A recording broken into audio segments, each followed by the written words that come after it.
Hello everyone, welcome to YouTube channel Uttam Kaksha. तो आज हम लोग जो है कार्बन इस कंपाउंड जो क्लास 10th का ऑर्गेनिक केमिस्ट्री माना जाता है और इससे जो बहुत अच्छा क्वेश्चंस बनता है और एग्जाम में आता ही आता है, तो आज हम लोग इसको पढ़ेंगे। तो कार्बन इस कंपाउंड में सबसे पहले बेसिक से स्टार्ट करते हैं कि कार्बन होता क्या है, ऑर्गेनिक केमिस्ट्री क्या होता है, कार्बन इस कंपाउंड क्या होता है। तो सबसे पहले हम लोग बात करते हैं जो कार्बन इस कंपाउंड होता है, it is the branch of organic chemistry. एक ऑर्गेनिक केमिस्ट्री का ब्रांच है जिसमें कि हम लोग डील करते हैं और स्टडी करते हैं किसके बारे में, कार्बन के बारे में और उसके कंपाउंड के बारे में।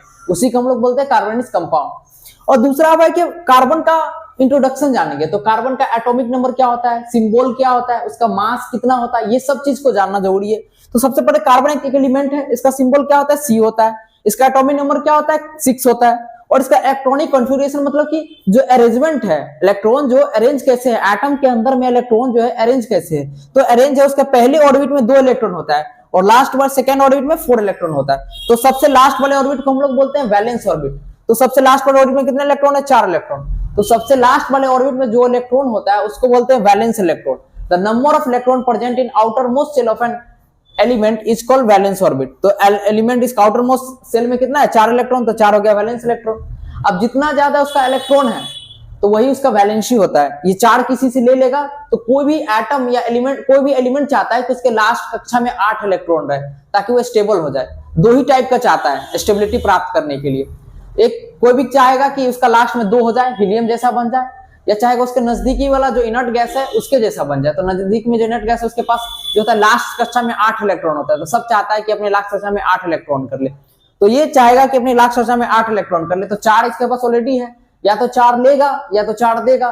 तो लेने देने या कुछ भी से ये मैनेज करके अपना क्या कर लेता है, स्टेबल हो जाता है, इसलिए इसका वैलेंसी 4 है। और बात यहाँ पर यह आता है कि कार्बन क्या 4 इलेक्ट्रॉन लूज करता है या 4 इलेक्ट्रॉन गेन करता है। तो कार्बन का वैलेंसी 4 होता है, इसका मतलब ये बिल्कुल नहीं कि कार्बन अपना 4 इलेक्ट्रॉन लूज करेगा या 4 इलेक्ट्रॉन गेन करेगा। ये दोनों केस में कार्बन अनस्टेबल हो जाता है, इसलिए कार्बन क्या होता है, ना तो गेन करता है ना लूज करता है। ये क्या करता है, अपना वैलेंस इलेक्ट्रॉन शेयर करता है दूसरे के साथ, शेयर करता है। शेयर करने का मतलब इसके पास अभी भी इसका एसेस है और दूसरे के पास भी इसका एसेस हो गया। तो कार्बन शेयरिंग ऑफ इलेक्ट्रॉन करके तो जो है बॉन्ड बनाता है, जिस बॉन्ड को हम लोग कोवैलेंट बॉन्ड बोलते हैं। तो याद रखना है कि carbon can't lose or gain 4 electrons. Why? Because it makes carbon unstable. That's why carbon forms covalent bond by the sharing of electrons. ये चीज को एकदम ध्यान में रख लेना है। तो अब हम लोग देख लिए, अब कार्बन के पास कुछ स्पेशल प्रॉपर्टीज होता है, उसको बोलते हैं कैटिनेशन, कैटिनेशन प्रॉपर्टी। जैसे कि अब हमको पता है कि हम एक जिज्ञासु इंसान है, तो हम अपने जैसे 10 बंदों को, एकदम अपने जैसे बंदे को खोजेंगे कि जो काम करने वाला होगा, इसके पास फाइटिंग स्पिरिट होगा, मेहनत करने वाला बंदा होगा, तो सबको जोड़ के एक टीम बनाएंगे और भी मिलते जाएगा, टीम बनाते जाएंगे बनाते जाएंगे बनाते जाएंगे। तो कार्बन के पास भी एक स्पेशल प्रॉपर्टीज होता है। कार्बन के पास क्या होता है, ये अपने जैसा ही एटम के साथ जुड़ने के पास इसके पास कैपेबिलिटी होता है। अपने जैसे एटम के साथ जुड़ेगा, जितना भी इसके पास अपने जैसे एटम मिलेगा सबके साथ जुड़ते जाएगा जुड़ते जाएगा। इसी प्रकार ये जुड़ते जाएगा जुड़ते जाएगा जुड़ते जाएगा जुड़ते जाएगा जुड़ते जाएगा जुड़ते जाएगा जुड़ते जाएगा अपने जैसे एटम के साथ। और क्या करता है, चेन बनाता है। तो चेन कैसा बन सकता है, देखता है, स्ट्रेट चेन बन सकता है, ब्रांच चेन बन सकता है, रिंग बना सकता है। तो ये सब चेन बनाता है। तो इसी प्रॉपर्टी जो कार्बन है, इसी प्रॉपर्टीज को हम लोग बोलते हैं कैटिनेशन। क्या बोलते हैं, कैटिनेशन। तो इंग्लिश में बोलेंगे तो लेंगे self linking properties of carbon with its own atom and giving rise to form long chains that are branch chain, ring chain और स्ट्रेट चेन। तो ये हो गया। दूसरा होता है टेट्रावैलेंसी। टेट्रावैलेंसी के बारे में ऑलरेडी हम लोग बात कर चुके। तो टेट्रावैलेंसी मतलब कार्बन का वैलेंसी 4 होता है। कार्बन ना तो अपना 4 इलेक्ट्रॉन गेन करता है ना लूज करता है, because it's makes carbon unstable. That's why carbon form the covalent bond by the sharing of electrons. तो ये यहां तक हो गया। फिर हम हेलो एवरीवन, तो इससे पहले हमने देखा था कोवैलेंसी के बारे में और कैटिनेशन के बारे में। तो अभी हम लोग देखेंगे कि हाइड्रोकार्बन को पढ़ेंगे। हाइड्रोकार्बन कंपाउंड क्या होता है, तो वैसा कंपाउंड, वैसा कार्बन कंपाउंड जो हाइड्रोजन अपने पास रखता है, उसी कंपाउंड को बोलते हैं हाइड्रोकार्बन कंपाउंड्स। तो यहाँ पर डिफिनेशन लिखा हुआ है, hydrocarbon are compounds of carbon that contain hydrogen. Carbon का ही कंपाउंड होता है जो क्या कंटेन करता है, हाइड्रोजन। फिर आता है कि हाइड्रोकार्बन कितना टाइप का होता है। There are 2 types of hydrocarbon. Hydrocarbon का 2 टाइप्स होता है। कौन कौन होता है, 2। एक होता है सैचुरेटेड हाइड्रोकार्बन और एक होता है अनसैचुरेटेड हाइड्रोकार्बन। तो सैचुरेटेड हाइड्रोकार्बन बनता है सिंगल बॉन्ड से। जो सैचुरेटेड हाइड्रोकार्बन होता है वो सिंगल कोवैलेंट बॉन्ड से बनता है। तो यहाँ पे लिखा हुआ है the hydrocarbon compound form by single covalent bond, तो वो हो जाएगा सैचुरेटेड हाइड्रोकार्बन। अनसैचुरेटेड में क्या हो जाएगा, the hydrocarbon compound form by double और ट्रिपल कोवैलेंट बॉन्ड। जो डबल और ट्रिपल कोवैलेंट बॉन्ड से बनता है उसको बोलते हैं अनसैचुरेटेड हाइड्रोकार्बन। अब इसमें क्या आता है, जैसे कि इसमें कौन सा ग्रुप आता है, अल्केन। सैचुरेटेड में कौन सा आता है, अल्केन, याद रख लेना है। और अनसैचुरेटेड में कौन आता है, एल्कीन एंड अल्काइन, ये ध्यान में रखना है। फिर अगला, एल्केन में जो लास्ट का जो ध्यान में रखना है, एएनई लगेगा। क्या लगेगा? एएनई। और एल्कीन में क्या हो गया? ईएनई हो गया। अल्काइन में क्या लगता है? वाईएनई लगता है, ये ध्यान में रखना है। और अल्केन में क्या, कौन सा बॉन्ड होता है? Single covalent bond. Single covalent bond, दो इलेक्ट्रॉन जब आपस में म्यूचुअल शेयरिंग करता है तब जाके बनता है। Mutual sharing of two electrons form single covalent bond. जब दो इलेक्ट्रॉन म्यूचुअल शेयरिंग करता है तो बनता है सिंगल कोवेलेंट बॉन्ड। और जब एल्कीन जो है डबल बॉन्ड रखता है, डबल कोवेलेंट बॉन्ड रखता है। ये कब बनता है? जब चार इलेक्ट्रॉन म्यूचुअल शेयरिंग करता है, चार इलेक्ट्रॉन म्यूचुअल शेयरिंग करता है तब बनता है डबल बॉन्ड। और अल्काइन कौन सा बॉन्ड से बनता है? ट्रिपल कोवेलेंट बॉन्ड से। तो ये कब बनेगा? 1 2 3 और इधर से भी 1 2 3, 6 म्यूचुअल शेयरिंग ऑफ इलेक्ट्रॉन से, 6 म्यूचुअल शेयरिंग ऑफ इलेक्ट्रॉन से बनेगा, तो उसको बोलेंगे अल्काइन। ये हो गया। अब आता है अल्केन को याद करने का फॉर्मूला क्या होता है? CnH2n+2। एन यहां पर है number of carbon, N stands for number of carbon, number of carbon, जहां जहां एन है इसका मतलब होता है नंबर ऑफ कार्बन, ठीक है। और तो एल्केन का फॉर्मूला होता है CnH2n+2, यानी समझने का मतलब कार्बन का जितना संख्या होगा उसका 2 गुना से 2 ज्यादा हाइड्रोजन का संख्या। एग्जांपल से समझते हैं कि कार्बन का संख्या यहां पर अगर 1 हो गया तो हाइड्रोजन का संख्या इसका 2 गुना, 1 का 2 गुना क्या होगा? 2, उससे 2 ज्यादा, तो 2 + 2 4, यानी हाइड्रोजन क्या हो जाएगा? इसका 2 गुना से 2 4, 1 का 2 गुना 2 और 2 जोड़ दिए 4, तो CH4। फिर अगर C2 लिखते तो इसका 2 गुना क्या हो जाएगा? 2 का 2 गुना 2 दूना 4, और इसमें फिर 2 क्या कर देंगे? जोड़ देंगे, तो C2H6। ये फॉर्मूला पे बैठ रहा है। यहाँ पर n का वैल्यू 1 पुट करेंगे तो ये आएगा, 2 पुट करेंगे तो ये आएगा, तो ये ध्यान में रखना है। इसी प्रकार एल्कीन का फॉर्मूला होता है CnH2n, मतलब जितना कार्बन का संख्या उसका बस 2 गुना।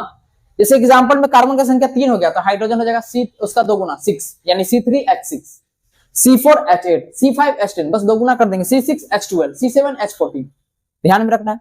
अल्काइन में ट्रिपल बॉन्ड से बनता है और इसका फॉर्मूला होता है CnH2n-2। इसका फॉर्मूला होता है CnH2n-2, यानी कि कार्बन का जो संख्या होगा उसका 2 गुना से 2 कम। एग्जांपल से समझते हैं, जैसे कि C3 है तो C3 का 2, हाइड्रोजन में इसका 2 गुना क्या हो जाएगा? 6, तो 6 में से भी 2 को घटा देंगे, क्या हो जाएगा? 2 घटा देंगे तो क्या हो जाएगा? 4, यानी C3H4, एक ज्यादा हो जाएगा। फिर अगला आएगा C4, फिर H दूना 4 दूना 8, 8 में से 2 घटा देंगे तो C4H6, ऐसे हो जाएगा। ध्यान में रखना, यानी कि 2 जो कार्बन का संख्या हो उसका 2 गुना से 2 घटा देते हैं किसमें? अल्काइन में। ये ध्यान में, फॉर्मूला याद रख लेंगे CnH2n-2। यहाँ पर n का वैल्यू अगर 3 पुट करेंगे तो ये आ जाएगा, n का वैल्यू 4 पुट करेंगे तो C4H6 आ जाएगा, तो ये सब ध्यान में रख लेना।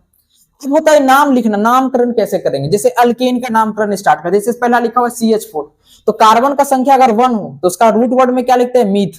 क्या लिखते हैं? METH, myth. अब इसका जो अल्केन ग्रुप है तो लास्ट में यहाँ पर क्या जुड़ जाएगा? मीथ के साथ क्या जुड़ जाएगा? ANE, तो क्या बन जाएगा? Methane, methane. अब 2 कार्बन रहेगा तो क्या बन जाएगा? इथेन, ANE लग जाएगा बस। 3 कार्बन रहेगा तो प्रोप लिखेंगे, अल्केन रहेगा तो ANE लगा देंगे, प्रोपेन। 4 कार्बन रहेगा तो ब्यूट लिखेंगे, ANE लगा देंगे, ब्यूटेन। ये सब हो गया। 6 कार्बन रहेगा तो हेक्स लिखेंगे, जैसे 6 कार्बन हो गया, कार्बन का संख्या 6 होगा तो इसका 2 गुना, 6 का 2 गुना हो जाएगा 6 दूना 12, और इसमें 2 जोड़ेंगे यानी कि C6H14। अब इसका नाम बोलेगा तो 6 कार्बन के लिए नाम होता है हेक्स, तो हेक्स हो जाएगा। अब ये कौन सा बॉन्ड से बना हुआ है? सिंगल बॉन्ड से बना हुआ है, तो सिंगल बॉन्ड के लिए क्या लगाते हैं? ANE, तो हेक्स प्लस ANE क्या बन जाएगा? हेक्सेन। फिर C7H, 7 का 2 गुना क्या होगा? 14, 14 में 2 जोड़ देंगे 16, C7H16। तो 7 कार्बन के लिए नाम क्या होता है? हेप्ट, तो लिखेंगे हेप्ट। अब उतना नहीं, आप तो पता ही चल गया अल्केन है तो डायरेक्ट ANE लगा देंगे, हेप्टेन। फिर C8H, 8 दूना 16 में 2 ज्यादा 18, तो 8 के लिए क्या नाम होता है? ऑक्ट, और सिंगल बॉन्ड से बना हुआ है तो ऑक्टेन, क्या कि अल्केन ग्रुप है। फिर C9, 9 दूना 18, 18 में 2 क्या होता है? जुटता है, C9H20, तो इसका नाम हो जाएगा नोनेन, नोनेन। तो ऐसे बनेगा अल्केन वाला सब। फिर अल्कीन वाला सब यहां से बनता है। ये N=2 से स्टार्ट होता है। कितना से स्टार्ट होता है ये याद रखना, N=1 से अल्कीन स्टार्ट नहीं होता है, N=2 से स्टार्ट होता है। सबसे पहली बात तो ये ध्यान में रखना। जैसे N का वैल्यू यहाँ पर 2 पुट करेंगे तो C2H4, तो 2 कार्बन के लिए नाम क्या होता है? ईथ, तो लिख देंगे ईथ। अब कौन सा है? एल्कीन है, तो एल्कीन डबल बॉन्ड से बनता है, तो इसमें क्या जुड़ेगा? EN, तो इथीन। फिर C3H6, 3 कार्बन के लिए क्या हो जाएगा? प्रोप, प्रोप लिख दिए। अब क्या जुड़ लग जाएगा? ENE, propene. फिर उसी प्रकार C4H8, तो 4 कार्बन के लिए क्या होता है? ब्यूट, ब्यूट में क्या जुड़ जाएगा ENE, ब्यूटीन।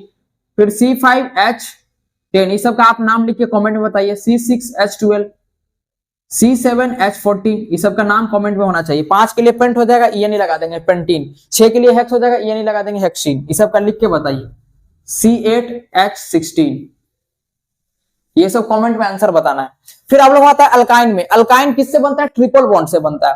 तो अल्काइन जो स्टार्ट होता है वो N इजिकल टू EV2 से स्टार्ट होता है। N का वैल्यू 1 से स्टार्ट नहीं होता है। कम से कम नंबर, मैक्सिमम नंबर यहाँ पर होना, मिनिमम नंबर कार्बन का होना चाहिए 2, 1 नहीं होना चाहिए। 2 देंगे तभी स्टार्ट होगा। तो इसका क्या हो जाएगा, यहाँ पर 2 डालेंगे तो यहाँ पर डालेंगे C2, यहाँ 2 डालेंगे, 2 का 2 दूना 4, 4 में से 2 चला जाएगा तो क्या हो जाएगा 2, C2H2, क्या हो जाएगा C2H2। और बनता कैसे? इसका नाम हो जाएगा, 2 कार्बन के लिए क्या होता है ईथ, तो हो जाएगा ईथ। और कौन सा बॉन्ड से बना हुआ है? ट्रिपल बॉन्ड से, तो क्या लगेगा YNE, तो हो जाएगा इथाइन। क्या नाम हो जाएगा इसका? इथाइन। फिर डालेंगे C3 और इसका 2 गुना, 3 का 2 गुना 6, 6 में से 2 घटा देंगे तो 6 में से 2 जाएगा तो 4, C3H4।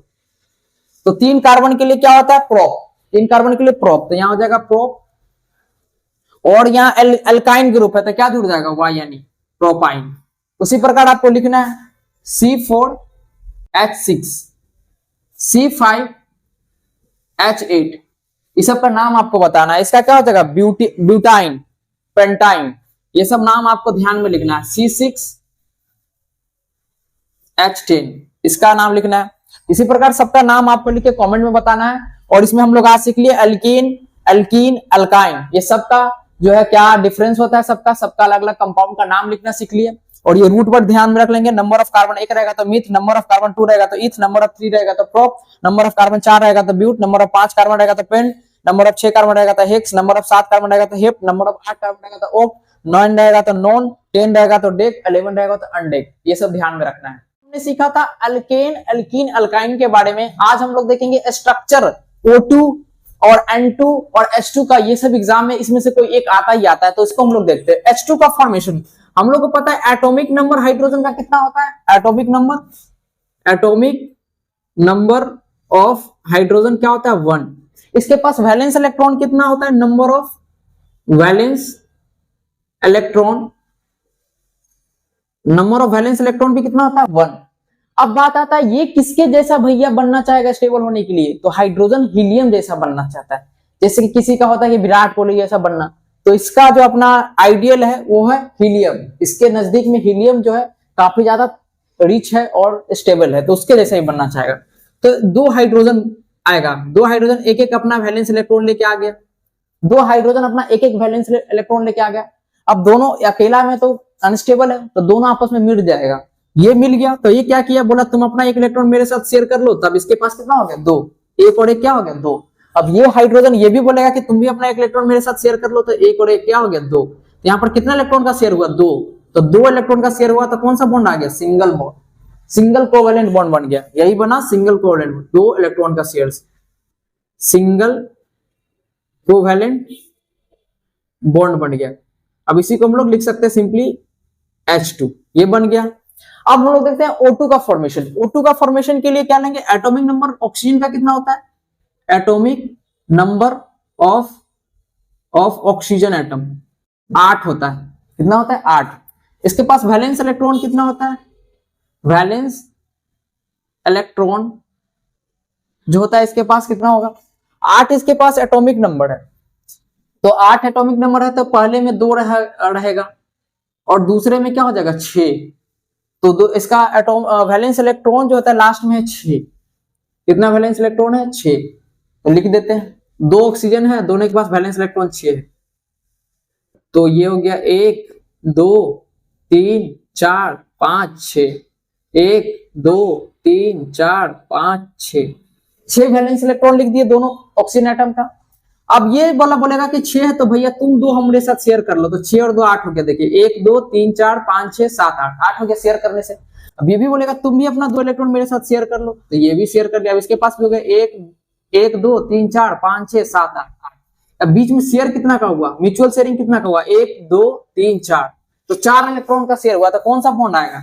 यहां से आएगा एक सिंगल बॉन्ड, यहां से भी एक सिंगल बॉन्ड, तो 2 टाइप का 2 बॉन्ड आ गया। दो बॉन्ड मिल गया तो इसको बोलते हैं सिंगल नहीं, इसको बोलते हैं डबल बॉन्ड। कितना हो गया, क्योंकि 4 इलेक्ट्रॉन का शेयर हुआ, तो 4 म्यूचुअल शेयरिंग ऑफ इलेक्ट्रॉन हुआ, तो ये हो गया डबल बॉन्ड। तो डबल बॉन्ड बन गया ऐसे करके, या सिंपली इसको O2 भी लिख सकते, ये बन गया। अब लोग देखें नाइट्रोजन का, तो नाइट्रोजन के पास, नाइट्रोजन का एटॉमिक नंबर कितना होता है, एटॉमिक नंबर ऑफ नाइट्रोजन 7 होता है। वैलेंस इलेक्ट्रॉन कितना होता है, वैलेंस इलेक्ट्रॉन, वैलेंस इलेक्ट्रॉन कितना होता है, 5 होता है। वैलेंस इलेक्ट्रॉन कितना होता है, 5। कैसे 5 पता चला, तो इसको डिस्ट्रीब्यूट करते हैं, 2 और 5 में डिस्ट्रीब्यूट होगा, तो जो लास्ट कक्षा में इलेक्ट्रॉन होता है वही वैलेंस होता है, तो 5 है, तो इसका वैलेंस इलेक्ट्रॉन कितना हो गया, 5। जो सर्कल किया वो हो गया। तो 2 नाइट्रोजन अपना 5-5 वैलेंस इलेक्ट्रॉन लेके आएगा, 2 नाइट्रोजन अपना 5-5 वैलेंस इलेक्ट्रॉन लेके आएगा। तो 1 2 3, 1 2, इधर से भी 1 2 3 2, तो 5 बैलेंस इलेक्ट्रॉन लेके दोनों नाइट्रोजन आपस में आया। तो दोनों अकेला में क्या है, अनस्टेबल है, तो दोनों अपने नजदीक में कोई गैस ढूंढेगा, तो उसके नजदीक में नियोन गैस है। ऑक्सीजन के भी नजदीक में नियोन था, तो नियोन जैसा ऑक्सीजन बना।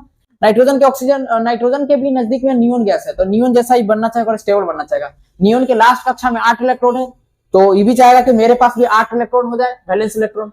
तो ये क्या करेगा, 5 तो ऑलरेडी है, 3 अपने ही नाइट्रोजन वाले भाई से ले लेगा, शेयर कर लेगा। ये भी नाइट्रोजन अपने ही भाई से क्या कर लेगा, 3। जैसे इसका देखिए 1 2 3 4 5 6 7 8 टूट गया। अब ये नाइट्रोजन के पास 1 2 3 4 5 ही है, तो ये भी कहेगा लाओ भाई तुम्हारा भी हम 3 शेयर कर लेते हैं। अब देखिए दोनों का आपस में 8-8 टूट गया, यानी दोनों अब नियोन जैसा बन गया, नियोन जैसा स्टेबिलिटी प्राप्त कर लिया। तो यहाँ पर जो बॉन्ड आएगा, कौन सा बॉन्ड आ जाएगा, 6 इलेक्ट्रॉन पेयर, 6 इलेक्ट्रॉन के शेयर से हुआ है। पेयर बोलेंगे तो 3 पेयर ऑफ इलेक्ट्रॉन बोलेंगे, क्योंकि एक पेयर में 2 इलेक्ट्रॉन होता है। ऐसे नंबर ऑफ इलेक्ट्रॉन बोलेंगे तो 6 electron, 6 mutual sharing of electron हुआ है। तो 6 म्यूचुअल शेयरिंग ऑफ इलेक्ट्रॉन से बनेगा कितना बॉन्ड, 1 2 3, ट्रिपल बॉन्ड बन जाएगा। तो ये बन गया, इसको सिंपली N2 लिखा जाता है। तो ये हमारा हो गया फॉर्मेशन। अब हम लोग देखते हैं फिजिकल प्रॉपर्टीज कोवेलेंट कंपाउंड का। तो कोवेलेंट कंपाउंड का मेल्टिंग एंड बॉइलिंग पॉइंट बहुत ही कम होता है। तो पहला पॉइंट हो गया have low melting and boiling point. दूसरा पॉइंट कि इसके बीच का फोर्स बहुत कमजोर होगा, ऐसे मारेंगे खट से टूट जाएगा। तो दोनों के बीच में इंटरमोलिकुलर फोर्स क्या होता है, कम होता है, हैव वीकर इंटरमोलिकुलर फोर्स।